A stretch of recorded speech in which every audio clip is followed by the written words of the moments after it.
Many years ago, when I first came to this country, after I'd been to church, I started going very soon after I came here to church. I wasn't a church person. I would go home and I would watch television. And in those days, they had great television. You had like wrestling afterwards. And anyone here used to watch the wrestling? It was pretty good, wasn't it? Fantastic television. Jack Little telling it off. It was absolutely tremendous. But they used to have great ads. And it was K-Tel ads. Do you remember K-Tel? K-Tel bring you Johnny O'Keeffe's 12 greatest hits.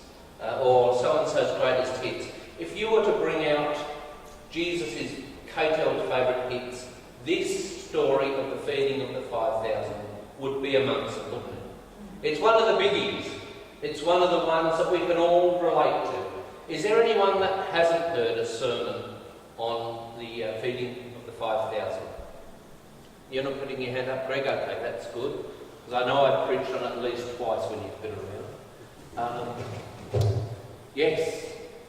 Interesting story, isn't it?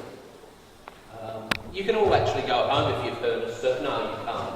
I was going to send you all off, because why do you need to sit here if you've heard it already? You haven't heard the sermon, thank you. My sermon, thank you. I wanted to start today by telling a story that I heard during the week, and I think it's a beautiful story. And so just bear with me, and it all will become apparent as we go along the way. And the story is of a Sunday school teacher who's got his children to do a bit of drawing during the Sunday school. You know, got to keep the kids quiet, haven't we? God forbid that they should be noisy in the church. But anyway, this young girl is drawing away. And the Sunday school teacher goes up and says to her, "What are you drawing?" She says, "I'm drawing a picture of God." And him being theologically correct, because you've got to be theologically correct in church, said, "But no one's ever seen God. No one knows what God looks like." She turned back to him and she said, "They will shortly." Today our stories show us something of God. It's actually a bit of a misnomer, because do you actually notice who fed the 5,000? The disciples. It's not Jesus that feeds them. He is just the vehicle by which they become fed. So there's something already that I want us to start with. I'm getting a bit annoyed with this knocking of the... Can you bear with it, or do you want me to take it off? Is that okay? All right. So this story is also set against some other feeding stories. Before it, and Jenny mentioned this when we were in our prayer group on Wednesday morning, before it is a story of another feast and feeding.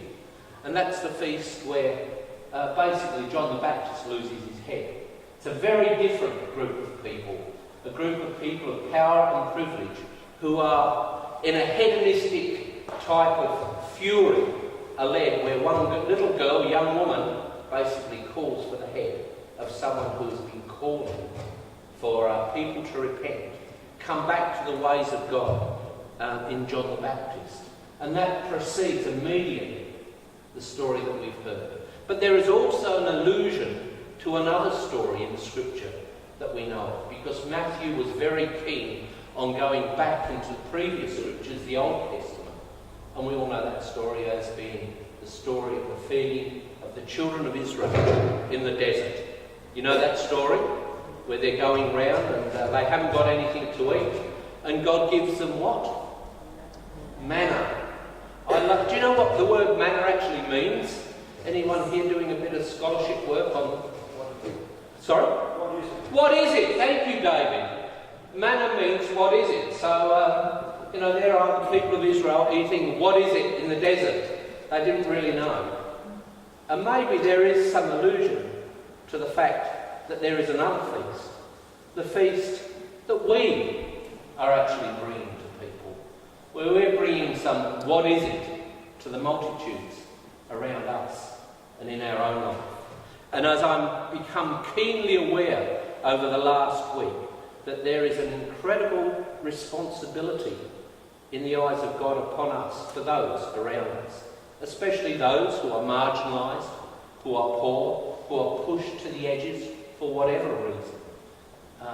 And there is a responsibility upon us where Jesus turns to us and says, you feed them. You go out and do the job. You bring the feast to them. Because certainly what we have in all of these stories is a feast. In the story of the Old Testament, where they have enough for them to get through each day. They can't store any. They can't keep it back. There's enough every day that people live. And we say in our prayers, give us this day our daily bread. There is some feasting in the story of John the Baptist, but it shows how it can all go wrong if it doesn't come out of the right motivation. Yes? How just self can get in the way, our own pleasure, our own desire for ourselves can get in the way. And finally, there is this story of the feeding of the multitude. A bit more than 5,000. Did you notice that? They sort of snuck that back right on the back of the radar. 5,000 men and women and some more children. So because women and children were not basically considered anyone in the time of Jesus. Interestingly enough, though, how misrepresented or underrepresented in the figures that we look at of the poor and marginalised of our time are the women and the children. Yeah? As I interact with people around here, there are many women and many children who are misrepresented in what happens around here, or underrepresented, I should perhaps say, in what is happening around us. And yet we stand here with our humble little loaves and our sardines at the Uniting Church here at Carlton, the Church of all Nations, and Jesus turns to us and says, you feed them. There's a reversal in the old story back in the desert. It was actually God who fed the children of Israel, but things have changed around. Instead of God feeding, we are called to provide the solution. But then we are told it's not just about us. There is this thing, this story of good news that sits behind what we are doing. The good news of the gospel of Jesus Christ to the world that we live in. Not just to a world 2,000 years or 6,000 years or however many thousand years ago, but to the world which we participate in. And we can look at it and say, well, how many of us here today? Maybe 40 if we're lucky. How are we going to do this? How can we participate in this great story of hope, of justice, of mercy and love? How can we do it with such small and finite resources? Well, the first thing is we go to Paul and we ask him how many small and finite resources we actually have. No, sorry. We are limited by our sense of our vision. Because in the stories that go before this, the stories of the kingdom that we talked about last week, there was also abundance. At the end of this story is abundance. So out of so little comes actually a story of abundance. Now, I'm not a great mathematician, I've got to be honest with you here, but I can't work out how out of the story of a few things and a little things can come a story of abundance. But maybe together we can start to work this out. If you want me to talk to you about did the miracle happen, if you want me to talk about did they all bring out their cut lunches and feed everyone, I'm not going to play that game with you because chances are you've already made your mind up on what's actually happening here. But what does happen, out of the abundance of God, all disciples are called to feed the multitudes around. It was a bad day for Jesus. Jesus had just heard some pretty sad story, depending on what gospel you want to sort of actually sit in. In the story, according to Luke, it's his cousin that's just been knocked off, John the Baptist, but certainly we know it's someone who shared the same passion for the good news. And so Jesus hears this story and he wants to get away from it. Do you ever feel like getting away from everything? Does it ever become too much? I think it starts for me on Monday, then goes through to about Saturday. It is a big task that we face. Even keeping a simple church like this running is a big task. Believe me, a congregation is a big task, no matter how big, because that we are all individuals with our issues, our problems, our joys, that somehow we've got to hold together. But in this story, we are called to look beyond that which holds us, to actually getting on with the job of bringing hope, of bringing life, and bringing good news to those of us, those around us.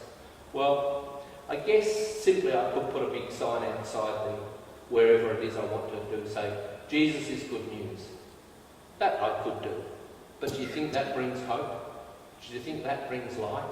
Does that bring abundance to the people around us? Does quoting John 3:16 out of our scriptures bring hope? What brings hope is the actual doing and sitting alongside people. As you sit alongside and hear the stories, you become enlivened and impassioned to be people of abundance, to help people. This week I have also been sitting reading stories about people in adversity and how adversity can bring strength. You know, we don't know because we don't listen half the time to the stories of those around us. Powerful stories that have the ability to change lives. Wouldn't it be good if we could collect some of those stories and put them together in some kind of book to help other people? We might have to help them read the book first, but wouldn't it be good if we could do that sort of thing? A life of abundance. You see, I say constantly, I love the gospel stories, but if they're just stories of old, then they're of no good to us. They must be stories that impact and change our lives and the lives of those around us. One of the things that I have a passion for here is connecting word and deed. It's no good just saying the words and doing the worship if the deed isn't alongside it. And the Uniting Church, in my experience of 17 years, has struggled sometimes how we connect the two of these things. A few years ago they put out a document that talked about connecting word and deed together.